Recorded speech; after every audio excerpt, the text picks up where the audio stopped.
Selamat pagi, luar biasa, tetap semangat. Assalamualaikum, anak-anakku kelas 6A dan 6B SD Negeri Teluan 1. Nah, ketemu lagi dengan Bu Retno ya. Nah, sebelum kita memulai pembelajaran hari ini, siapkan dulu bukunya, pensilnya, bolpoinnya, dan juga buku matematika, karena kita mau belajar matematika. Hari ini kita belajar apa? Hari ini kita akan mempelajari tentang operasi hitung bilangan cacah. Nah, kalau kemarin kita sudah mempelajari tentang bilangan bulat, sekarang kita bilangan cacah. Apa sih itu bilangan cacah? Bilangan cacah adalah bilangan yang merupakan himpunan dari bilangan bulat, tapi yang positif saja. Jadi dimulai dari angka 0, 1, 2, 3, 4, 5, 6, dan seterusnya. Nah, tentunya kalau operasi hitung kita akan berhubungan dengan penjumlahan, pengurangan, pembagian, dan perkalian. Bagaimana caranya? Mari kita pelajari selanjutnya. Nah, tadi kita sudah ini ya, Bu Retno sebutkan bahwa hari ini kita belajar bilangan cacah tentang penjumlahan, pengurangan, pembagian, dan perkalian. Nah, kita mulai dulu dari penjumlahan. Mungkin ini akan sama dengan apa yang kamu sudah pelajari, bahkan di kelas 2, kelas 3, kelas 4, kelas 5 juga sudah pernah. Nah, kita ulang saja ya. Nah, jadi seperti ini. Misalkan Bu Retno punya bilangan 878 ditambah dengan 152. Nah, terlihat ya. Nah, misalkan ini 8 ditambah dengan 2. Hasilnya berapa? 10. Nah, 10 kita tulis 0 dan di sini menabung 1. Nah, lanjut, lalu ditambahkan dari angka puluhan ini. Kalau di sini misalkan dia sisa, bukan sisa ya, menyimpan. Jadi menyimpannya di angka yang di depannya. Kalau misalnya ini satuan, berarti nyimpannya di puluhan. Misalkan puluhan nanti sisa, berarti menyimpannya adalah di ratusan. Kita lanjutkan ya. 1 ditambah 7, 8. 8 ditambah 5 adalah 13. Kita tulis di sini. 13. 1. Nah, seperti ini. Lalu 1 ditambah 8 ditambah 1. Berapa? 10. Nah, kuncinya kalau dalam penjumlahan itu harus urut nilai tempatnya. Maksudnya seperti ini. Ribuan harus urut dengan ribuannya. Ratusan juga harus urut dengan ratusannya. Puluhan juga begitu. Satuan pun juga begitu. Jadi seperti itu ya. Jadi harus urut tempatnya. Nah, lanjut. Sekarang kita akan mempelajari yang pengurangan. Nah, kalau pengurangan, kalau untuk sistem meminjam pasti kalian sudah bisa karena memang sudah dipelajari. Nah, yang sering kalian terlewatkan itu kalau pengurangan yang model seperti ini. Kita lihat dulu. 2000 dikurangi dengan 172. Nah, kadang-kadang mengerjakannya itu langsung. Jadi 0 dikurangi 2 hasilnya 2. 0 dikurangi 7 hasilnya 7. Padahal salah. Nah, harusnya seperti apa? Harusnya kita meminjam dari depan ini dulu. Nah, jadi seperti ini. Dari depan sini dulu dipinjam. Ini sisa 1. Yang sini, ini meminjamnya ke sini. Ya. Jadi ini yang dipinjami yang angka belakangnya dulu. Jadi ini dapat 10 dulu. Baru ini angka yang puluhan meminjam yang ratusan di sini. Ini dipinjam, ini jadi 9, ini 10. Baru ininya bisa meminjam. Ini meminjam puluhannya. Nah, setiap meminjam dapat 10 ya. Nah, ini jadi angka 10. Nah, baru bisa kita kerjakan. 10 dikurangi 2, 8. 9 dikurangi 7, 2. 9 dikurangi 1, 8. Dan 1 tidak ada pengurangan, 1. Jadi hasilnya adalah 1828. Nah, kalau misal dengan cara kalian yang tadi, kalau salah mengerjakan tadi, hasilnya tidak akan 1828, tapi 2172. Nah, itu sudah lain sekali dan sudah beda sekali ya hasilnya ya. Nah, jadi kalau pengurangan hati-hati ketika meminjam, apalagi pengurangan dengan bilangan 0. Itu biasanya banyak sekali yang salah. Jadi model seperti ini nih. Jadi minjamnya harus dari yang ribuan dulu di sini, baru ratusannya pinjam, terus puluhannya baru satuannya. Seperti itu ya. Lanjut kita ke perkalian. Nah, perkaliannya Nah, kalau perkalian karena memang sudah kelas 6 berarti otomatis angka yang dikalikan juga akan lebih banyak. Bu Retno punya angka 123 dikali dengan misalkan 19 ya. Nah, kita kalikan. Ingat, kalau perkalian dengan 2 angka, 3 angka memang harus bersusun. Nah, caranya seperti apa? Perhatikan. Kita kalikan dulu yang belakang ini, 9 ini dikalikan dengan angka yang ada di setiap ini. Nah, di 9 dikali 3 berapa? Ya, benar sekali, 27. 7, jangan langsung ditulis 27, tapi ditulis angka yang satuannya, yang paling belakang, yaitu 7. 7 sisa 2, jangan lupa dilingkari. Kenapa kok dilingkari? Nah, tujuannya seperti ini. Misalkan nanti kita mengalihkan lagi, bilangan yang dilingkari ini harus ditambahkan. Kalau sudah ditambahkan, harus dicoret. Nah, supaya kita ingat, oh ini masih ada tabungannya, seperti itu. Nah, kalau sudah 9 dikali dengan 3, lalu 9 dikali dengan 2. 9 kali 2 berapa? Ya, 18. 18 karena di sini ada angka yang dilingkari, jangan lupa. 18 tambah 2 yaitu 20. Kita tulis nolnya. Karena 2-nya ini tadi sudah ditambahkan, kita coret. Tapi dia masih sisa berapa? Oh, 2 lagi. 2 tulis, jangan lupa dilingkari. Lanjut ke 9 kali 1, yaitu 9. Nah, ini yang sering salah, 9 kali 1, 1, kayak gitu.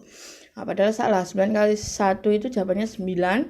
Lalu jangan lupa di sini ada penyimpanan ya, tabungannya ya. Jadi 9 ditambah 2 adalah 11. Nah, karena ini 9 sudah tidak dikalikan dengan angka apa-apa lagi di sini, karena di sini sudah tidak ada angka yang terakhir adalah 1, makanya kita harus tulis semuanya. Jadi 9 kali 1 sama dengan 9, lalu ditambah dengan 2 yang di sini.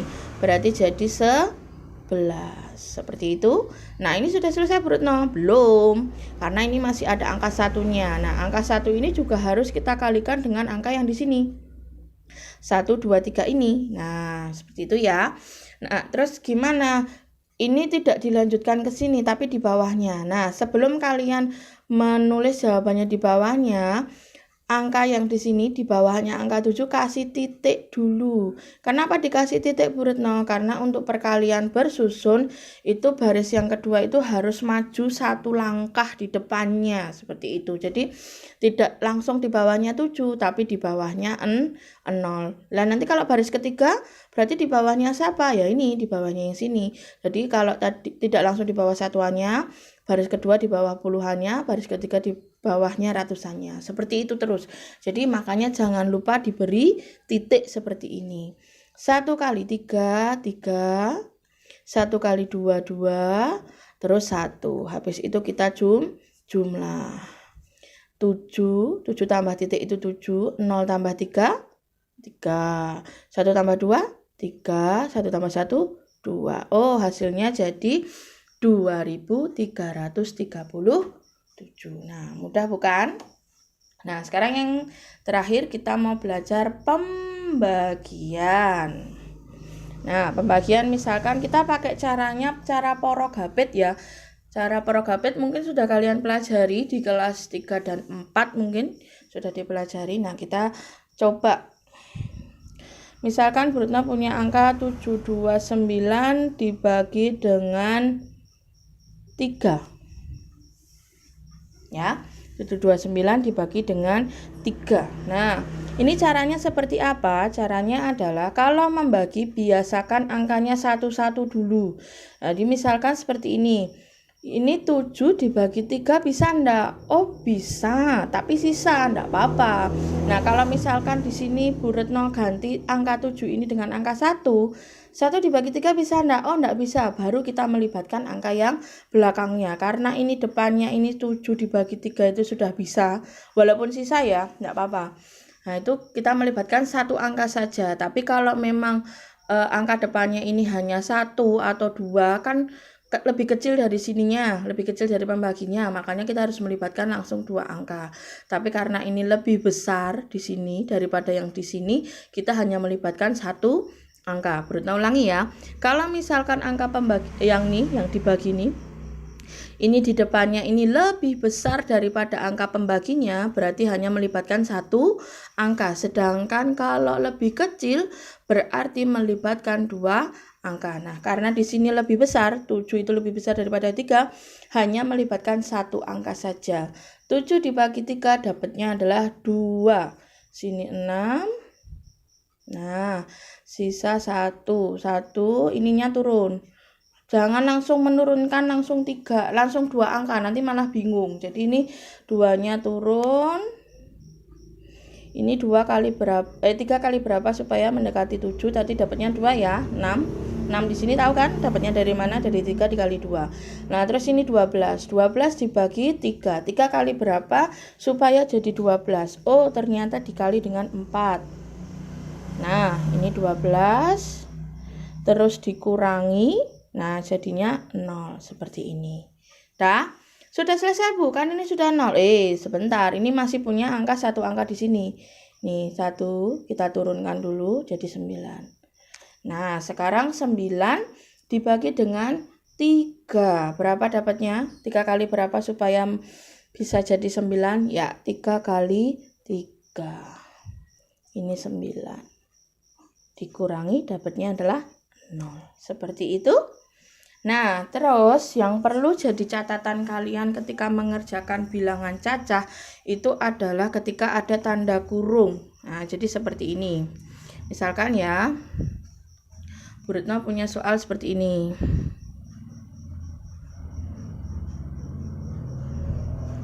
Misalkan 18 ditambah 9 dikurangi 3. Nah, tapi yang dikurung adalah yang ini. Nah, berarti mana dulu yang dikerjakan? Yang dikerjakan adalah yang ini dulu, karena dia dikurung. Tapi kalau misalkan ini kurungnya ini Bu Retno hapus, jadi langsung 18 ditambah 9 dikurangi 3. Mana dulu yang dikerjakan Bu Retno? Nah, antara tambah dengan kurang itu kedudukannya sama. Jadi siapa yang ditulis duluan berarti itu yang dikerjakan duluan. Sama juga dengan perkalian sama pembagian. Kalau misalkan tidak ada tanda kurung berarti tidak didahulukan. Mana yang ditulis duluan, dia yang dikerjakan duluan. Seperti itu ya. Misalkan ini kita kerjakan 18 ditambah 9 kurangi 3. Yang ini dulu yang dikerjakan. Nah, 9 kurangi 3 berapa? Ya, benar sekali, 6. Jadi tinggal 18 ditambah dengan 6, maka hasilnya adalah 24. Seperti itu. Nah, sekarang kalau perkalian. Nah, misalkan Bu Retno punya ini. 10 dibagi 5 dikali 3. Nah, ini kita kerjakannya gimana? Antara bagi dengan kali itu kedudukannya sama. Jadi tidak ada yang didahulukan. Karena ini tidak ada tanda kurung. Jadi mana yang ditulis dulu itu yang dikerjakan. Kecuali kalau memang nanti tambah kurang bagi dalam satu soal. Nah, itu yang didahulukan ya yang kali dulu kayak gitu. Seperti itu ya, nanti kalau untuk yang campuran akan dijelaskan di video berikutnya. Jadi ini kita kerjakan dulu. 10 dibagi 5 dulu ini kita kerjakan. Berapa jawabannya? Ya, benar sekali, 2. 2 dikali 3 itu jawabannya adalah 6. Seperti itu. Dah? Oke, penjelasan dari Bu Retno-nya cukup. Semoga kalian bisa memahami. Wassalamualaikum warahmatullahi wabarakatuh. Selamat pagi. Pagi, luar biasa, tetap semangat.